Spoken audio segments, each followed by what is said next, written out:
આણંદ જિલ્લા કલેક્ટર કચેરી ખાતે નિવાસી અધિક કલેક્ટર તરીકે ફરજ બજાવતા શ્રી ઋતુરાજ દેસાઈની વડોદરા ખાતે નાયબ મ્યુનિસિપલ કમિશનર તરીકે બદલી થતા આજે તેમને અધિકારીઓ અને કર્મચારીઓ દ્વારા ભવ્ય અને યાદગાર વિદાયમાન આપવામાં આવ્યું હતું।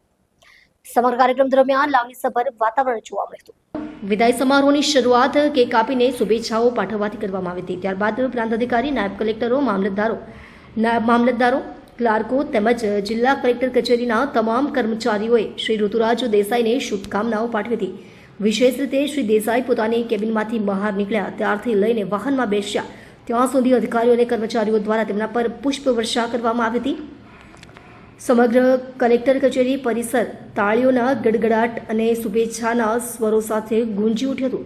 આ પ્રસંગે જિલ્લા કલેક્ટર શ્રી પ્રવીણ ચૌધરીએ શ્રી દેસાઈના કાર્યકાળની પ્રશંસા કરતા તેમના ઉજ્જવળ ભવિષ્ય માટે શુભકામનાઓ પાઠવી હતી। કલેક્ટરશ્રીના શબ્દોથી ભાવવિભોર બનેલા શ્રી ઋતુરાજ દેસાઈ પોતાની લાગણીઓને કાબૂમાં રાખી શક્યા ન હતા અને તેમની આંખો ભીની થઈ ગઈ હતી। પોતાના સંબોધનમાં શ્રી દેસાઈએ જણાવ્યું હતું કે મારી કારકિર્દીમાં મને અનેક સ્થળોએ કાર્ય કરવાની તક મળી છે, પરંતુ આણંદમાં મળેલો સહકાર, સ્નેહ અને આજે મળેલું આ ભવ્ય વિદાયમાન મારા માટે જીવનભરની અમૂલ્ય યાદગીરી બની રહેશે। આવું સન્માન અને પ્રેમ મને પ્રથમ વખત મળી રહ્યું છે।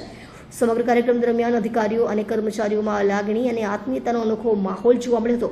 આણંદ કલેક્ટર કચેરી ખાતે સર્જાયેલા આ ભાવુક દ્રશ્યો ઉપસ્થિત દરેકના હૃદયને સ્પર્શી ગયા હતા।